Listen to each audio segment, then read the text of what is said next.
Jones, the Juggernaut. Welcome back to Unleashed, and hope you're enjoying our new format here. I am currently a denizen of the dreaded night shift here at the hospital, so I've been having a really tough time finding a medium here, finding any kind of gaps in my routine. I was just talking to a buddy of mine about this.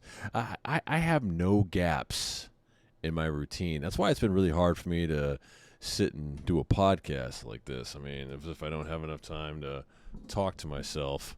But yeah, getting a minute to sit and do the podcast here is getting really, really hard because I don't have any gaps in my day, which is probably a good thing. It's probably why I haven't been getting in trouble here lately. But I mean, I get up and my wife is working. My wife is working from home now, so I got to be there when the kids get off work or when the kids get off school. They come off the bus, and I got to be there to make sure they get off the bus okay. My oldest son is about to graduate from high school, and he's got a job, so sometimes he needs to get a ride. So, plus I'm trying to get this bodybuilding thing rolling. I'm really trying to stay in the gym, trying to get in the gym 6 days a week. And I'm pulling 12-hour shifts on duty on the night shift, and it's just I don't have any gaps in my day. And it's funny because I'm thinking I'm slowly separating mentally from the Navy, and that's something that nobody really talks to you about. Is you've been doing this routine for X amount of years, and slowly you're gonna have to start separating mentally from the Navy because you're going to separate physically whether you want to or not. And separating mentally can be just as difficult, if not more so. And I'm trying to think down the line.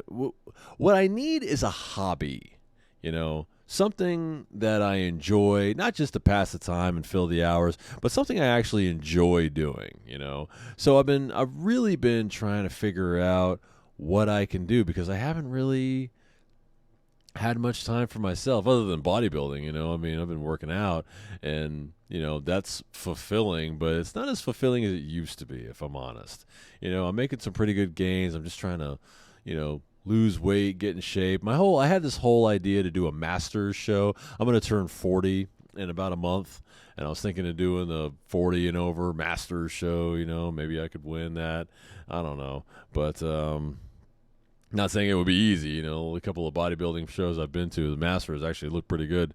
So, I'm thinking about what kind of hobbies are out there that I could do. I'm thinking there's a lot of things I'm thinking about. Right now I'm in the market for a car. I was thinking maybe I could, learn some automotive stuff. I don't know how to fix anything on a car. I was thinking maybe I could learn some automotive stuff. Maybe, put some aftermarket parts on my car, something like that, have a little bit of fun with it. Don't tell my wife, but I was thinking maybe getting back into motorcycles, that's the whole thing. Car auctions, everything from capoeira to wine and painting. I don't know, man. I'm about to be 40 years old, and I don't really know what I'm into. I realize that when like birthdays and Christmases come around, people are nice and they'll be like, oh, I'd like to get a present for Big, but what is he into? What is he like? I know he likes to work out, he's always in the gym, but I mean, what does he like to do? And I don't know. I mean, I really am a loss for words. I mean, like when people ask me what, I don't know. I mean, what do I really like to do? I like to cook. I like to, which sucks actually because I've been really dieting really hard, and I like to cook stuff. You watch those videos, tasty.com, how to make these little exotic things, and they're great, but they're usually not really, healthy. Not 100% healthy, not like something that you could eat every day as a bodybuilder, but it's tough, man. It's really tough. I'm trying to figure out what I can do, man. So I don't know. I got the whole automotive thing. I'm really thinking, should I give motorcycles a second chance? I mean, obviously my wife says hell to the no, and that is what it is. And I promised her that I wouldn't do it again because, I did, and she was always against it, and she finally said yes, and I get a motorcycle, and a year later I'm in a bad accident, you know. So I'm sure to some degree she feels responsible for that because if she had just put her foot down like she had been and stuck to her guns, I wouldn't have got hurt. I hope she doesn't feel like that, but my wife is very empathetic, so I'm sure to some degree she does feel responsible for my accident. So probably not, but I'm just thinking hypothetically, should I give motorcycles a second chance? I mean, they always say that if you get kicked off of a horse, you get right back on, conquer your demons. But is that something that I should, I mean, if you had a pretty severe motorcycle accident, would you get back on, or do you think that's something, hey man, you're lucky to walk away the first time, man. Don't push it. I broke one little bone in my foot, I think I got away pretty scot-free. So as much as I would love to get back into motorcycles, especially now I've been looking at car auctions, and I can get, there's some bikes out there that are pretty cheap that I can, score for, a couple $1,000s that are in pretty good shape, or if they're not, I can take the time to learn how to fix them, getting into some automotive stuff. Those options are out there, but is it really even worth it?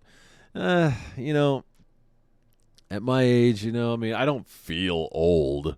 I know everybody's supposed to say, like, oh, man, I'm 40 years old and I'm falling apart. I don't really feel like I'm falling apart. I'm 40, but I feel like, I'm doing okay. I mean, I work out pretty well. I can still run. I can still lift, I mean, I got a little bit of a shoulder thing and a little bit of a knee thing, but it doesn't stop me from getting the job done. So, all that being said, what does a 40-year-old guy do? This would be the point where having a group of buddies or a little clique would be very advantageous because I think if you asked your average 40-year-old what does he do for fun, it's going to be something along the lines of me and my buddies ... I don't really have a whole lot of buddies that I kick it with, consistently. It's very rare that, me and a group of guys will go somewhere. And if I do, I mean, and the reason for that is not because I don't want to. I mean, one, because I have a bit of a tough time, like, connecting with guys. I don't know why, man. I'm not that guy. But the main reason is because, with, like I said, there's no gaps in my schedule here lately. I'm just from one thing to the other. I wake up, I get the kids off the bus. If it's a work day, I might have an hour to kind of spend with the family before I got to go to the gym. From the gym, I go straight to work. I work a 12-hour shift. I get off 7 o'clock in the morning. I get home, spend maybe an hour with my wife, but, I'm getting my meals ready. I'm trying to stick to this diet, so I'm getting my meals ready for the next day, and I'm getting to sleep, try to sleep as much as I can. And then on days I don't work, I don't want to be in the gym all day because, when I'm in the gym, I could be there for like 3 hours. So I don't want to, get up at like 2 o'clock, get the kids off the bus, go to the gym for 3 hours. And by the time I get home, they got maybe an hour and a half before the kids go to bed. I have barely seen the kids. And then my wife, when she gets off work, she just wants to relax. We pass out on the couch. And, now I've missed the whole day with the family. I got to wait till tomorrow to even find out what happened the day before. So that's not cool. I want to, make sure I'm still in the kids' lives. I'm an attentive father. I mean, husband. I don't want to be selfish, and, as a bodybuilder, as for the pros, they can be pretty selfish. It's hard to maintain a relationship when you're in the gym and you got to stick to a strict diet. So that's a rough plight. So, yeah, man, I don't know what I'm going to do when I get out of the Navy. One thing that everybody asks me when I'm gonna get out of the Navy is, hey man, when you get out of the Navy, are you gonna do drugs? I'm like, like that across the board, everybody asks me that. Hey man, when you get out of the Navy, you're gonna smoke weed, you're gonna do drugs, you're gonna try an edible. I'm like, why is that the end all be all of human experience when you get out of the military?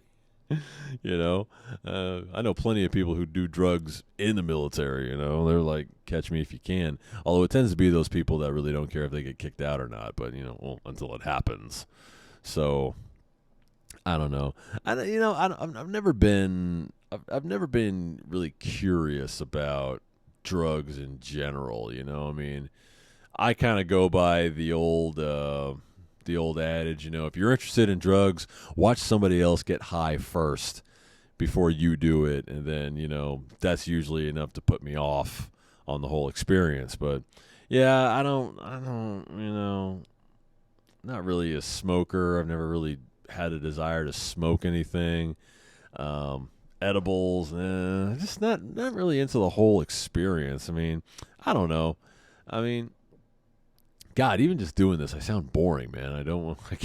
I can't ride a motorcycle. I don't want to do drugs, Or when the whole marijuana thing, falls apart, and then the next most obvious question is are you going to do steroids? So, I don't really, I mean, I don't know. TRT and HRT are out there. I'm probably going to do another video about, my whole experience with steroids. I've never taken steroids. I know I don't know. It feels like everybody's on steroids these days, but I'll probably do another video just talking about steroids and bodybuilding and my experience with that. But yeah, probably not, just because, I mean, I've never done steroids. I've never taken them. At least I don't think so. Well, we'll talk about that in another video, but just not really interested in that. I'm trying to figure out what I am interested in. I need to get outside the box, and in the military, it's really hard, especially for corpsmen, to venture outside that box, especially when you start putting a couple of years on, you get an NEC, you Marines and Army guys, your MOS. In the Navy, we call it an NEC, but it's I'm an X-ray tech, so they expect you to shoot X-rays basically for the rest of your career. I mean, you get to a certain point, you can archive your NEC and do something else. That's probably what I would have done if I had stayed in. I would have archived my X-ray NEC and go IDC. That was my whole 20-year plan. So obviously that didn't work out, but you can end up doing the exact same thing for 20 years and in the military, and that's why a lot of guys get out, because after a while you've been doing the same thing. Now you've acquired all these certifications, you go back to school, you get your degrees, all this stuff, and you realize it's so hard to make rank when you're a corpsman. You start to realize that, you're still this lower ranking individual, but you've got all these qualifications, whereas if you go out into the real world, you're going to be making, 2x or 3x. So what's your incentive to stay other than, king and country? So, that's how that goes. But I got way off topic. I don't even know how we got here. But in any event, I'm really, really struggling to look for something that I'm going to do after the Navy. I've got a couple of ideas, but for the most part, I have no idea. I'm kind of hoping, because when we get out of the Navy, we're in base housing right now, and when we get out of the Navy, I say we because I've taken my family for this entire ride.